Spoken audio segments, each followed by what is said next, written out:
Hello and welcome. My name is Tom. This is the Enthusiasm Project Season 3, Episode 6. And today I'm going to take you on a journey that I have been on, all aboard this hype train that I wanted to get off of because I did not like it anymore. And I want to share this experience because I think that it's relevant for anybody who creates anything, especially if you create something, and put it out for people, and you have sort of you have ideals, I guess, or you have values, your ethics statement, whatever it might be that you abide to.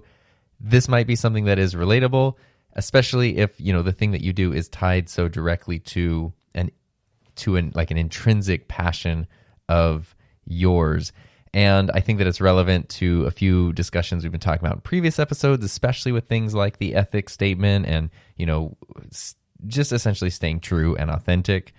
And it's been interesting. So this episode, I'm just going to warn you right off the bat, is going to be this weird mix of like tech specs and tech motions, because we're going to get into some camera talk, because I can't not get into some camera talk, but also that's tied more directly into, strategies and reactions and feelings towards creating, especially on the YouTube channel.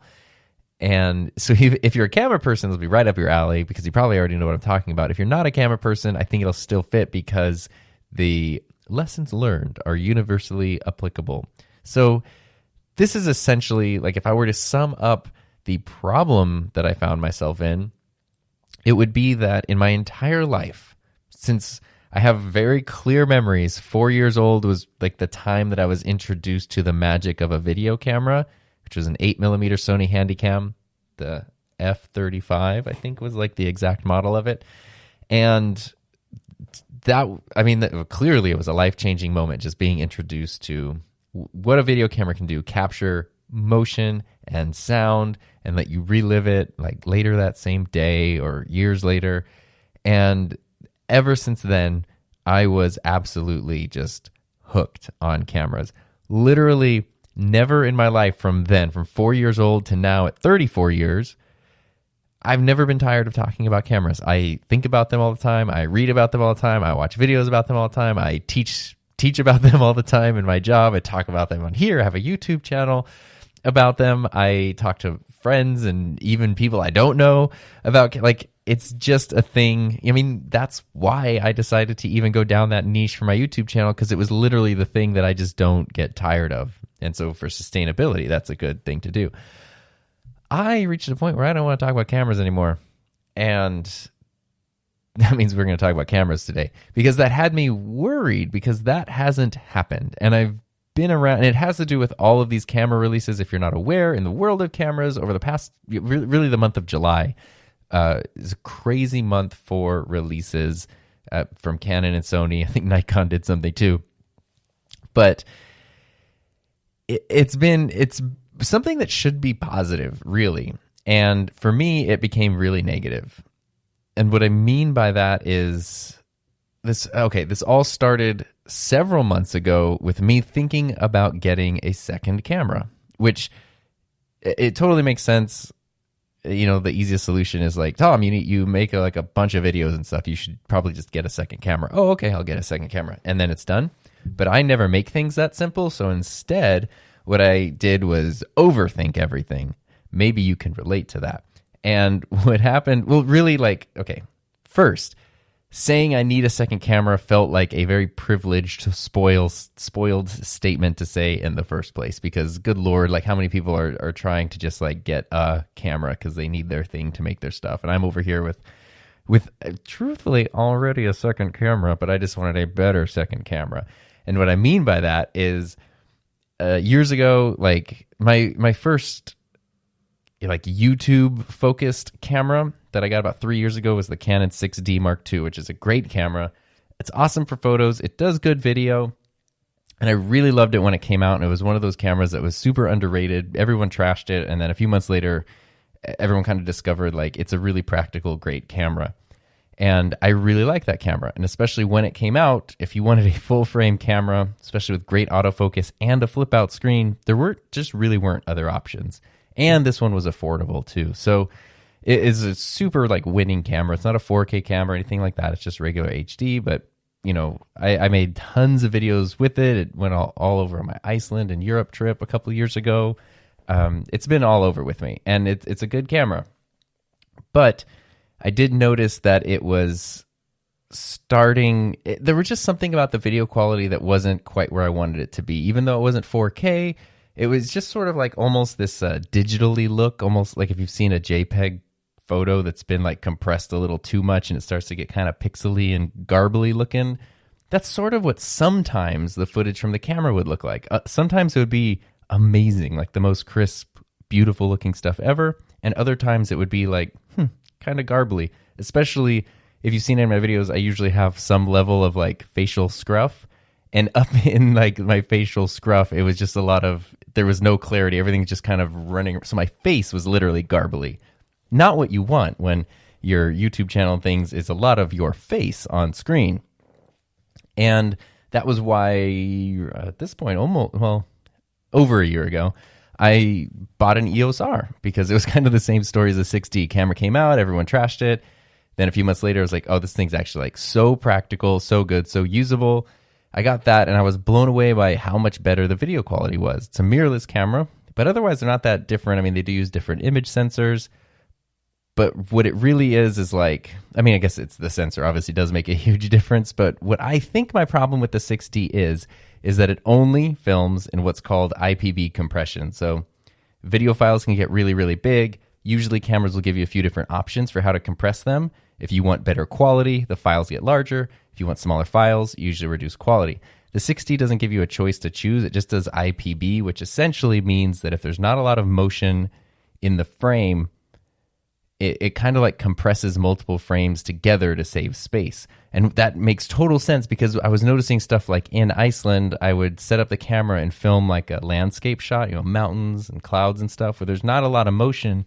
And then when I go back to edit those clips, they just looked kind of soft and weird.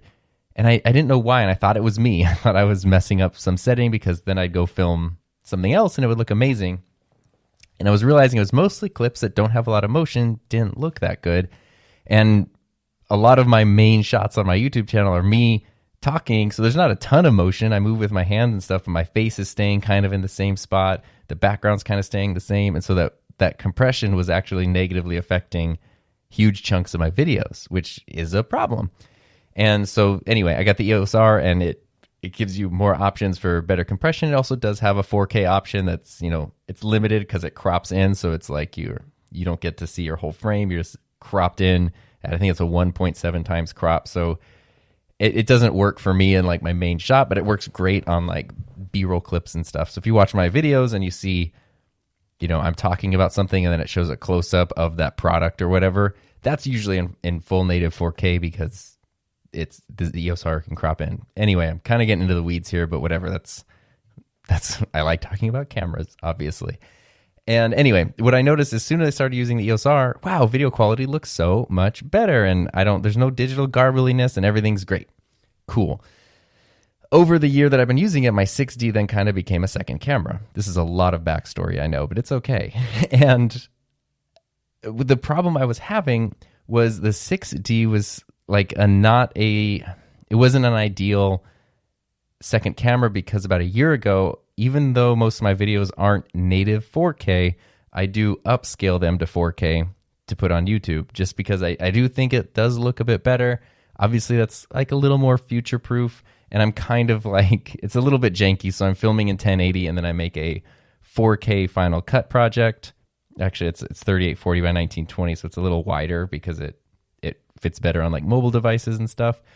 And Final Cut does a great job of upscaling the footage. The EOS R, even though it's only in 1080, produces great 1080 that upscales great and everything looks really good. And then if I do have those native 4K clips in there, those look really, really good too.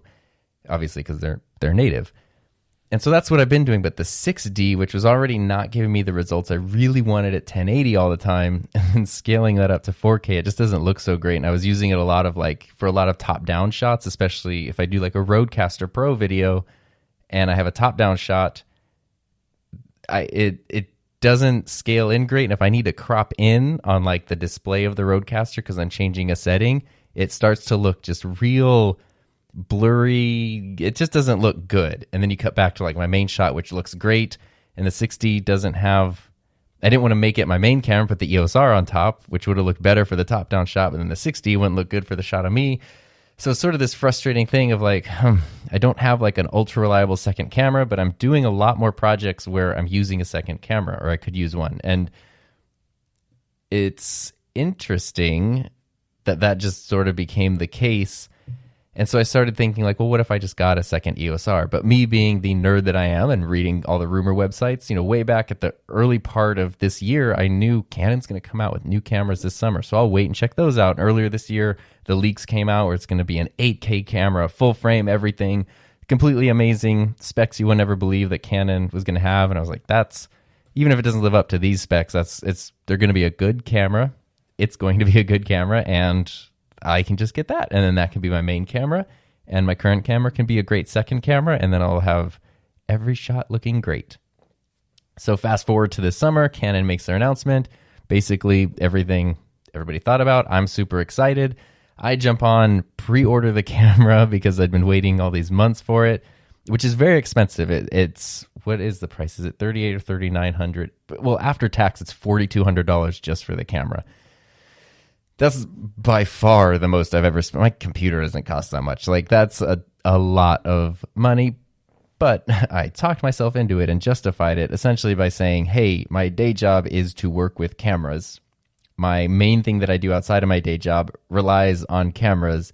Like, my YouTube channel's generating some revenue now that can, over just a few months probably pay off the camera pretty easily. So it wasn't that insane as it sounds. Anyway, if you follow the world of cameras, you'll know that immediately what happened is all this negative news about the Canon cameras. Essentially, they can do all these things that Canon said, but they get really hot and they start overheating really quickly. And, it varies based on use cases. I wasn't even that interested in it because I was like, I'm not going to film why do I need to film 8K? I just want a good 4K camera. That's really it. And to be fair, the R5 is a good 4K camera. But the way that it overheats is a little unpredictable, especially if you do flip between photo and video, which I do a lot. I am somebody who, when I go somewhere, I want to take one camera, and that camera does photos and videos, and I want both to look good. And the R5 can do that, especially if you're just using the regular 4K mode. You're pretty much not going to have any issues. But if you go out of that for anything, then the issues start popping up. And of course, there's all these rumors that Canon could fix it with firmware and all these different things. Anyway, then 2 weeks later, I think, Sony came out with their announcement for the A7S III, which Peter Lindgren and I did a whole podcast about because he got one. I think he had one of like the only ones in Europe. So we got to have it for a few days. He made several videos with it. He had hands-on with a new camera. So I can put a link to our podcast in the show notes here. You can go listen to that, and we dive really into the tech specs. In that podcast, I hadn't yet canceled my pre-order for the R5. So it was like he went Sony, I went Canon. We're kind of talking about the differences between them. But essentially, as a camera company, I've never felt that I had to worry about Canon's reliability, but now it seemed like there was concern. I've been doing this long enough that I've been through enough camera releases where I can see things are a little different with this one. Just the public perception, Canon's response, the rumors not just being clickbait and overblown stuff, which I kind of thought they were at first. And then Sony took the Canon route, which is, we're not going to totally change the world here. We're going to just refine what we already have and make something that's, not necessarily the most impressive thing on paper in terms of groundbreaking specs, but it's going to have every feature you need, and it's going to work reliably. And that's basically what they did, is they released a camera that's like, if you're not invested in any system and you have that budget, $3,500 to $4,000, I guess just for a camera body, then you need to buy a lens. That's a whole different story. I don't know why I would recommend the Canon over the Sony. The Sony is the better video camera.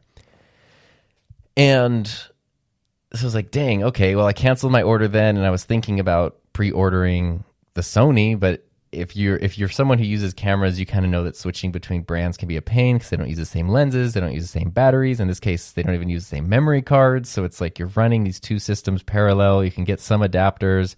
It's kind of a pain. And then the other thing is the A7S3, the Sony, isn't a great stills camera because it's got a lower resolution sensor, which makes it ideal for video. So it delivers perfect video quality. It's also why it doesn't overheat, really.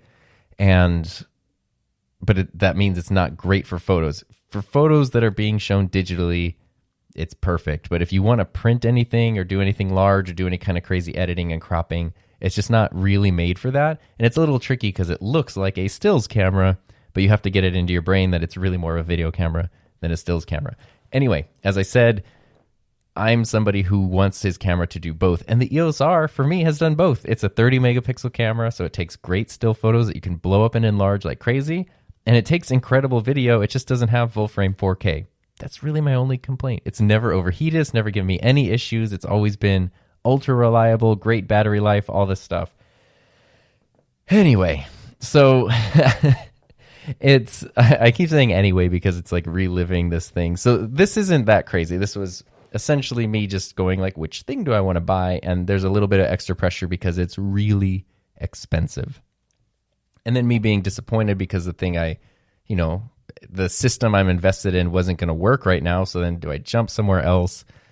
No, I don't want to do that because the other thing, no matter which camera you get, is your workflow is going to suck. And I think as of right now, a few people have gotten like the first batch of Canons that have been released. The Sony doesn't come out for a couple more months, like officially to be released to people. You can just pre-order it now.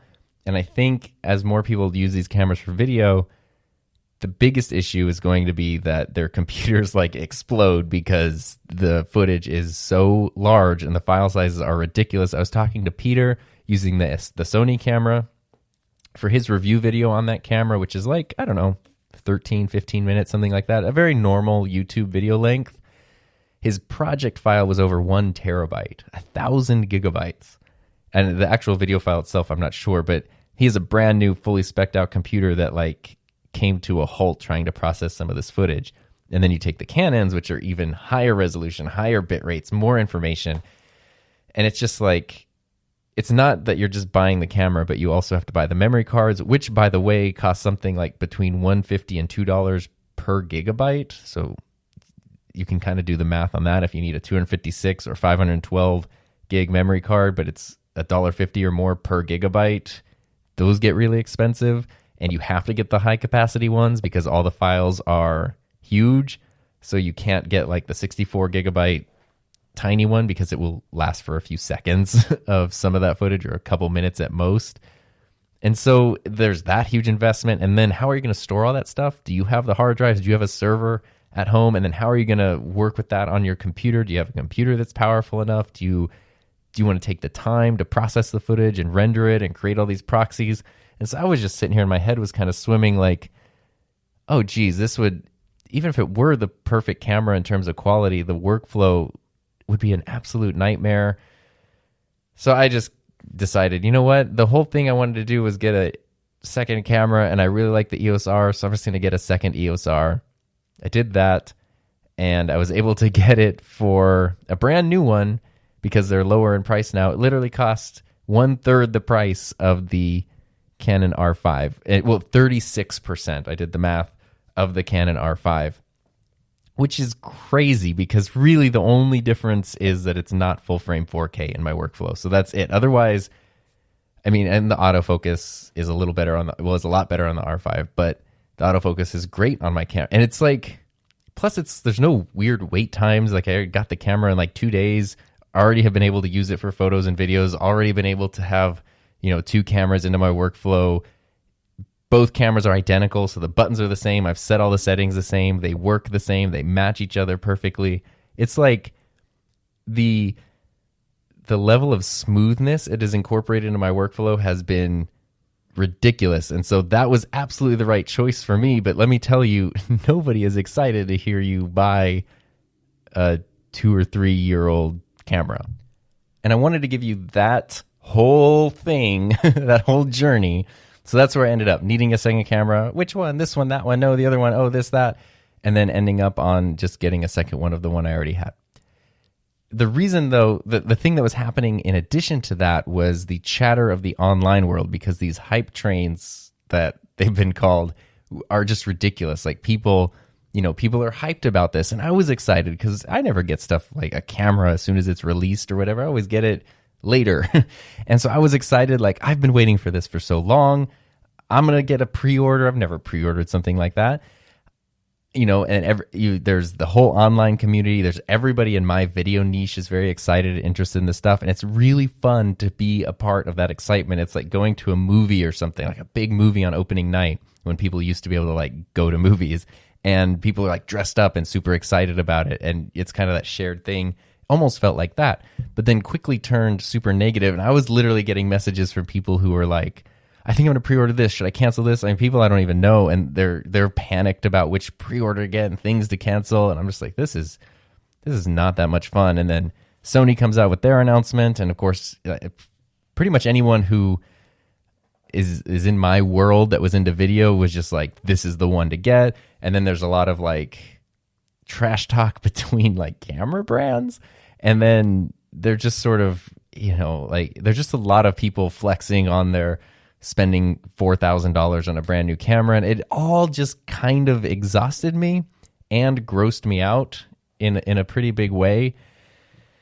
And a lot of it was in my own head. Some of it was real because I'm seeing these things, and I'm, it's one thing like I can just go, hey, I'll just not go on social media. I'll just not watch any of the videos about these cameras. I can do that very easily. But when stuff is then coming at me, YouTube comments and messages and whatever, I do need to check those things for like real reasons. And so it's just sort of this thing that you can't escape. Plus, I didn't really want to escape it at the time because I was still trying to make the decision of what to do for me, which was very expensive. So I was trying to get as much info as possible.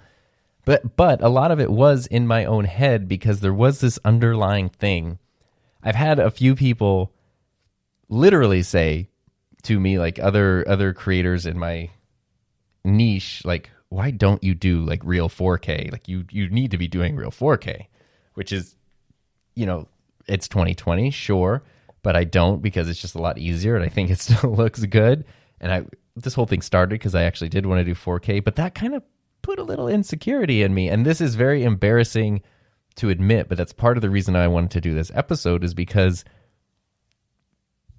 that was a huge part of it, was me feeling like I need to make this investment and I need to get this in order to not just stay relevant in my niche, but also to like stay in this circle of people that I admire and people that I enjoy like talking to and all this stuff, which is super stupid. And nobody in any of those worlds would ever say like, you need to have this level of equipment or whatever to be part of this. And it feels really dumb. But it was also like actually how I felt. And I think that I feel like I could recognize some of those feelings in other people, but they weren't being forthright with them. They were kind of trying to hide them and cover them up. And it was just making me wonder, like, how many people here like really need to buy a $4,000 camera right now? Is this a thing we actually need to make better videos, or do better work? Or is this just like, is this the hype train that we've all now jumped on? But anyway, it was like this insecurity of not being good enough for my niche. And then I'm over here trying to talk about like, I make videos to help you level up your video production skills and all that kind of stuff. But I'm not, oh my God, I'm not using like this new great thing and yada, yada, yada. And, then getting all of those messages of panic. And essentially what happened was, for me, the fun just disappeared over the course of a few weeks, where it was like every time someone was talking about cameras, I just felt like panic and dread and like, oh God, my money is flying away and I don't know what's the right thing and And to make it even more impactful, since the school year has ended, I have been essentially trying to make like the Enthusiasm Project my job. just for the summer, not like trying to leave my job. But the school year's over, I got summer vacation. I'm like, okay, Monday through Friday, like I'm going to put in work hours just like normal. It doesn't have to be this thing that's smashed in on the side, but I actually have the time, can't go anywhere. We're all stuck at home. I can work on this. And it's crazy. It's kind of sad in a way because I can easily spend an entire workday working on this stuff that doesn't involve anything to do with like picking up a camera, editing a video, or recording a podcast or anything.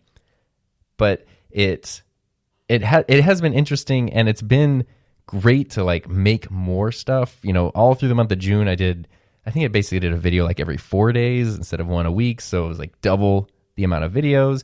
Been able to like create, you know, my little library of videos so that when school starts, I'm a little bit ahead when school starts again in a couple weeks. And even though we're doing all online learning, that still means like those 8 hours a day are my contract school hours. I can't work on my YouTube stuff during my contract hours. So I need, obviously, and also like I kind of want to be a good teacher too. So I need to like do my job and then I can do my other stuff on the side.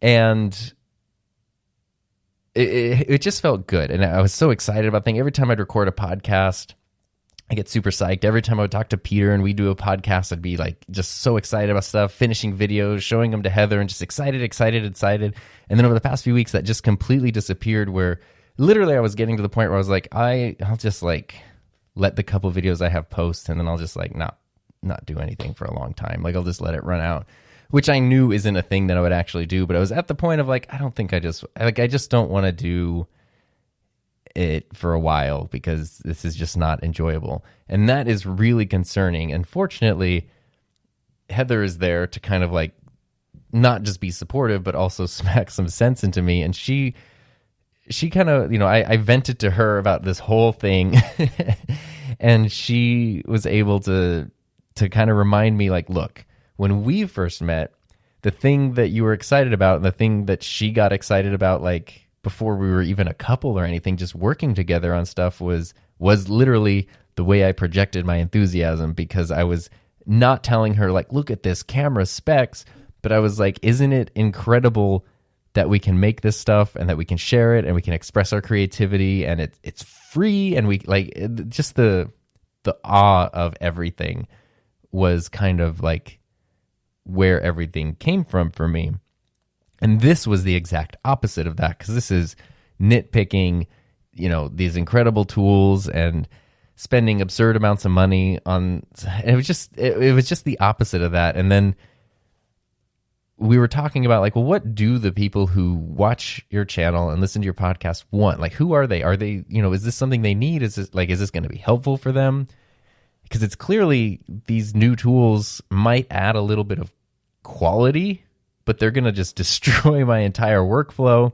And the people I know who I at least interact with regularly on my channel and podcast they tend to be people very similar to me, where they're making stuff or they want to make something. They're working with, it's like they're not at the necessarily like pro level, but they're also not at the amateur level. It's like that, I don't know, prosumer for lack of a better term, where, you know, sure, I can spend a little money to invest in something I want to do, but I also don't want to spend like a down payment on a house for it or something. And the biggest thing that people get from the stuff that I put out seems to be like practical help, a bit of motivation to kind of get started, like real world, down to earth, authentic advice, instruction, reviews, input, perspective, whatever you want to call it. And this is, again, just the exact opposite of that. And then Heather was like, you just did this whole thing about an ethics statement where, you know, you're trying to stay true to yourself and stay true to your roots. And now you feel this obligation to like jump out there and you're getting caught up on this hype train that you don't need to be on. And it was like, yeah, I mean, geez, I need to go back and reread the thing that I created, because that is incredibly true. It was just me sort of losing sight of what I was doing and needing to return to those root values, the things that actually make me excited and wanting to do stuff. And so this last week, and then there was a whole video I made where it's the first time I've ever had to just cancel a video. And that really like I've never had to do that. I've messed up videos before. I've had to refilm things before and fix stuff and maybe like re-upload a couple times, but I've never just taken a fully finished video. Like it's done, it's uploaded, it's scheduled, there's a beautiful thumbnail, like one of my favorite ones I've ever made. The video itself is really good, and it's captioned and ready to go, and literally just click the button that says delete forever and it's gone. And the reason for that was because before I had canceled my camera order, I made a video that was like essentially what you need, all those other little things. So like I talked about memory cards and lens adapters and storage for all your media and that kind of stuff.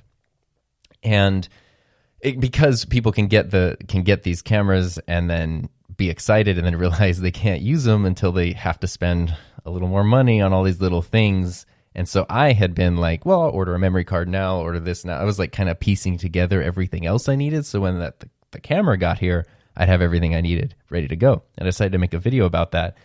And I actually really liked the video. I tried like some different production things. I filmed like some super cool footage of everything. There were some great cheesy jokes in there. And then I uploaded it, got it all ready to go. And then I canceled my order, and it was just like, there's nothing incorrect about this video. All the info in it is accurate.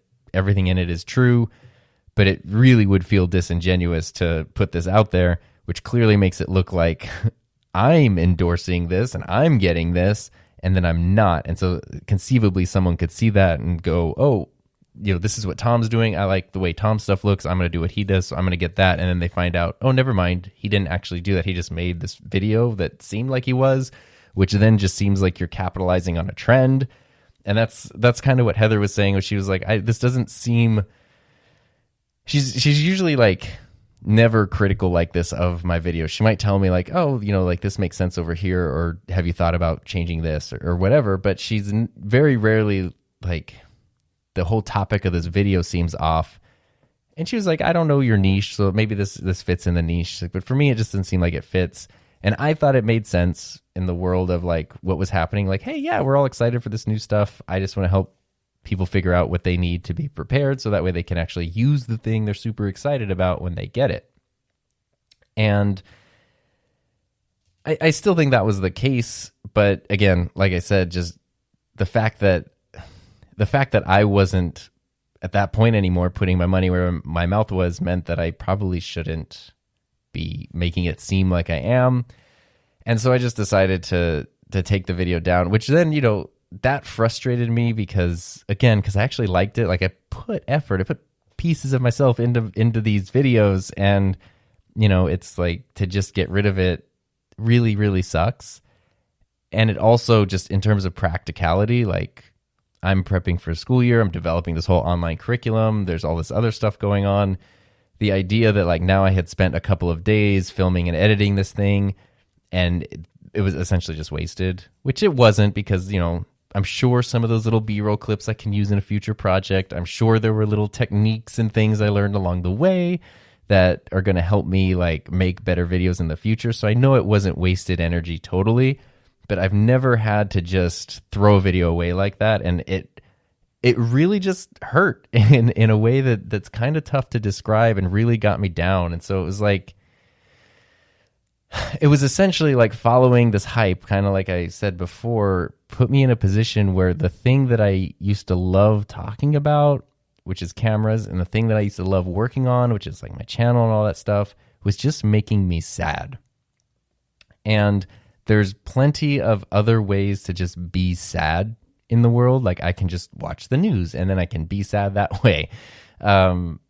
This stuff should be fun and should be energizing. And it wasn't. And the fact that it wasn't didn't mean that there was anything wrong with me, but it definitely meant that I was pursuing things in the wrong way. And it was about getting comfortable with sticking to my roots and my specific needs, which again, going like, yeah, I just got, this mildly popular camera that came out 3 years ago.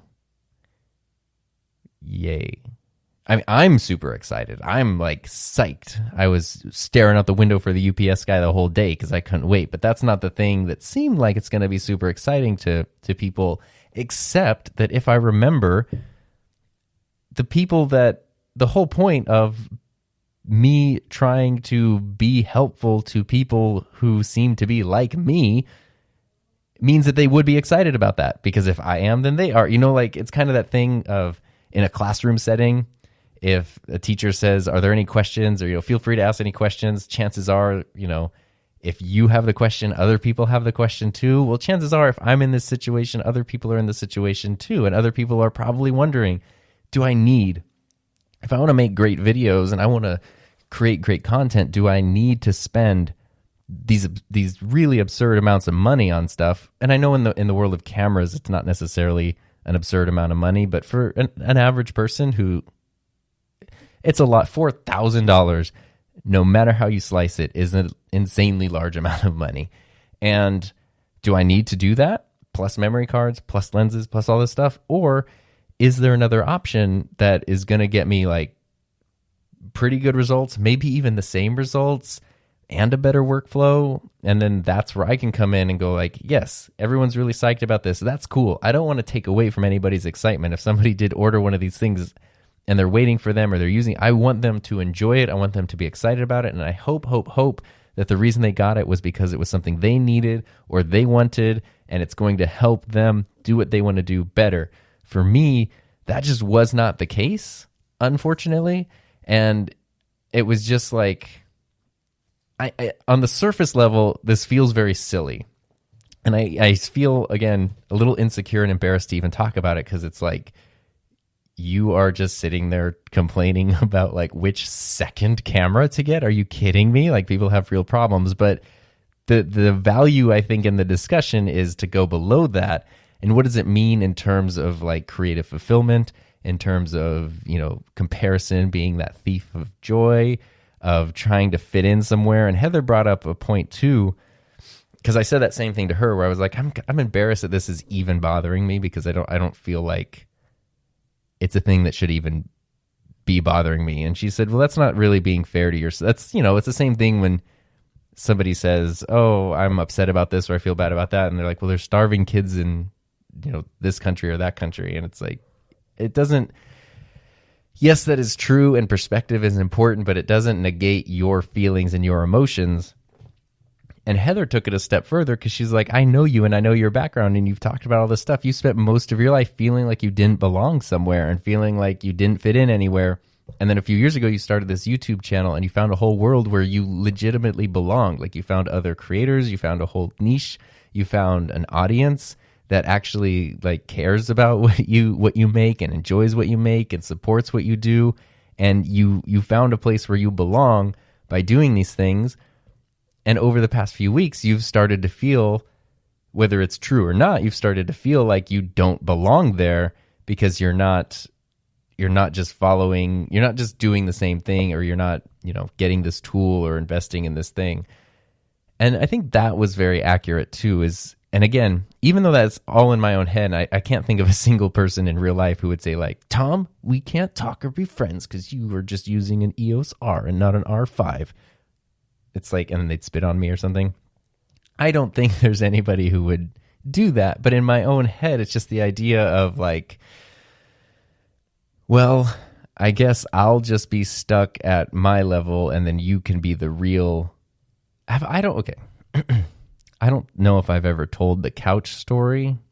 And if I have, it definitely hasn't been since like season 1. I know it's in, I think, episode 3 of the videos on my channel. I did a little diagram about it, but I will tell you the story right now because it solidifies a lot about me. So when I was a kid, before kindergarten or anything, both my parents worked and I had to go to a daycare.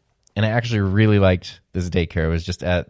It was somebody who had like ran a daycare out of their house, and there'd be, I don't know, 8 or 10 kids there every day, and we would hang out and play. It was really cool. And in the afternoon, after lunch, of course, we're all 3 and 4 years old. It's nap time. In fact, actually, the thing about the camera, the first time I noticed it was at this daycare center, because the babysitter, I feel like that's not a good enough term for what she did, like running a legit daycare, but the babysitter would, like a parent could drop off their video camera and she would film for the kid's birthday, if a kid was there on their birthday, and then send the tape home so the parents could watch like everyone singing happy birthday and stuff. And that was like reliving like my third birthday, fourth birthday. That was kind of where it started. So anyway, but what also started here was after our lunchtime was nap time. And so we would go into like this big living room area, and there'd be like some, she put on like a Disney VHS tape, and everybody had their blankets kind of laid out on the floor, like all 10 kids, and they'd all be sort of positioned in like an array in front of the TV so we could watch these movies. And of course, usually, 15 minutes into the movie, all the kids are asleep, except for Tom over here. Tom would watch the whole movie. Tom wouldn't go to sleep. And that meant that there was zero time for our daycare lady to have any kind of break. She was just on all day. She couldn't clean up after lunch and all this kind of stuff. But Tom would just watch the movie and never go to sleep. So what started to happen was we'd walk in, everybody's blankets are all laid out for the movie, and Tom's little blanket sleeping area is behind the couch, because then Tom couldn't see the TV, and then Tom would fall asleep. And then I would also sleep. The thing about me is if I do take a nap, I usually take like a really like hardcore nap. So it's not that I would fall asleep for like 45 minutes. I'd fall asleep for like the rest of the day until my parents came to get me.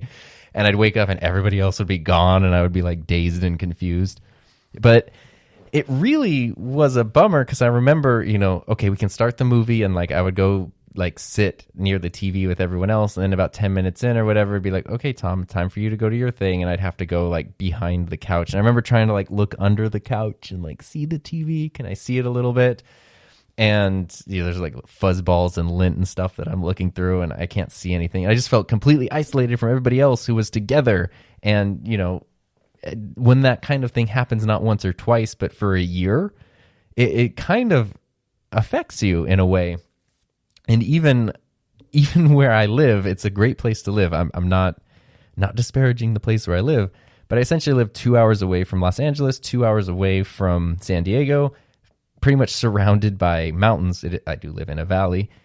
And my whole life here has also been like, everything that's neat, and everybody, even Heather's from LA, or, my best friend in high school moved to San Diego. It was like everything that was cool was over there, and I was behind this mountain. So it was literally like living behind a geographical couch, and then everybody else was over there, like watching their Disney tapes on the other side of the couch. And anyway, and then that just and then we're getting real into it, but this is fine. But then I grew up in a place where just culturally I did not fit in. It was very, I don't know how to describe it other than like, it was a lot of like the dudes were into dude stuff and dirt bikes, and a lot of people who are really excited to be white. And I wasn't into those things. I was into like art and acceptance of other people and stuff. And it didn't jive so well. And that's just kind of like most of my life was that way. And so that was a big thing. So starting a YouTube channel, not only just putting myself out there, but then realizing that there were people on the other end of it, and starting this podcast, same thing, realizing there's people on the other end of it who are excited and accepting. Meeting Heather, I mean, that was huge, to meet someone who I thought was like the coolest person in the world and wasn't like tired of me or annoyed by me or anything, but actually wanted to spend more time with me. She's even legally agreed to spend like literally the rest of her time with me. That kind of stuff is unreal, and you cannot put a price on that. And I think in whatever weird roundabout way, this whole little camera story did tie into that, because it made me feel, even if it was just in my own mind, that I didn't belong in this group that I had finally found a sense of belonging in. And I wouldn't have had to feel that way if I had gone into it with a slightly different perspective, which was just constantly reminding myself to stay true and authentic to my roots and my values, because then I would approach things entirely differently. I wouldn't let the opinions of others and the voices of others drown out my own, and I wouldn't feel this anxiety over inanimate objects, and feeling like any part of my value or my creative worth or what I do is tied to a product, because that is not a great place to be. And it literally is the opposite of what my channel is about, what my podcast is about, what I try to teach my students, what I try to share with other people in the world. It's just not at all in line with like the unwritten mission statement that is. And anyway, now coming through it on the other end, I feel pretty great. So this week, everybody put up there's just been constant camera videos. And I very purposefully put up a video that was not about any of that. It's a video about like how to record audio outside. And it's not necessarily tied to any specific product or equipment. It's just more tied to concepts and ideas. And I wanted to do that on purpose. So there's this big conversation, and then I'm clearly like not a part of it. And the best part of that was the feedback I got on that was so like universally positive. So many people were like, oh, this is so helpful. This is exactly what I needed to know. And that just confirmed what I had hoped, which was what Heather told me. And that was why people are even interested in the thing that I'm creating in the first place, which is that it's helpful and practical and authentic and valuable in its own way. It doesn't have to be tied to a company's like product release or anything like that. And fortunately, I feel pretty good now. I've made a couple videos since then. Heather helped me make a video overview of our live streaming setup, since we live stream every Thursday, and then put that up as a podcast as well. Links to all this in the show notes. And then I just finished a video today, actually, that's all about... What is the video about? I just made it today. Today's video, what the heck is it all about? I'm going blank. Oh yeah, it's another audio video. It's about how to set up your camera for recording audio. And I wanted to make these videos that are tied more to concepts than products. So very specifically, you don't need this camera.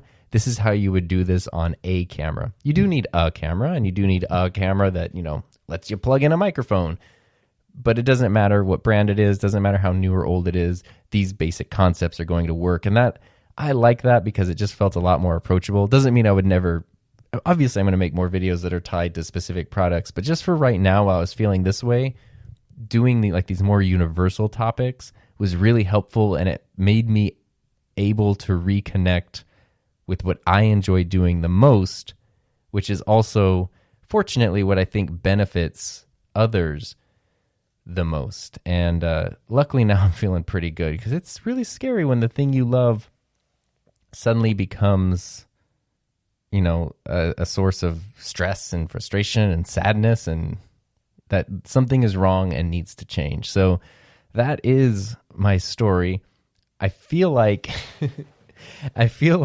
it was a little all over the place, but hopefully you kind of understand where I'm coming from and why I wanted to share it. And if you're somebody who's in the world of cameras, I think obviously this will make a lot of sense. And if you're not, I hope that it still makes sense and you're able to glean something from it that you can incorporate into your perspective. Or if nothing else, maybe I can do for you what Heather did for me, which is just act as that reminder of the importance of following your own compass and valuing your own perspective. This is normally where I would go into a Gear of the Week segment, but I just don't feel like doing Gear of the Week today because I am so geared out, and I feel like it would be strange to have this discussion and then be like, let's talk about this one specific piece of gear. So this is where I'm going to wrap it up for this week. I would love, though, if you want to leave me a message, anchor.fm/enthusiasm, links in the notes. I would absolutely love to know your thoughts on this, any personal experiences you've had, kind of like searching for your own perspective, authenticity, or feeling as a creative person the pressure to bend towards certain trends or topics because you know that those might get you more views and attention, but also because you feel like that's the way you need to stay relevant and up to date with what you do. Because obviously there is sure, it might not be the end of the world if you're doing 1080 video or 4K video right now, but if somebody shows up to a, if a video client hires you and you show up with a 8mm camera doing 4:3 video, they're going to be like, what are you doing? Like, please leave now. This is not going to give us the product that we want. So at a certain point, it does matter, but what matters now? I'd be interested to hear other perspectives on that. And of course, just any other thoughts or anything else you want to share, feel free to share it, and I can include that in next week's episode. As always, you can reach out to me at SoDarnTom on all the things, Enthusiasm Project on YouTube, or just send me a good old email. I should call it a T-mail for Tom. T-mail to tom@enthusiasmproject.com. Thank you so much for being my unofficial therapist this week, and I will see you in the next episode.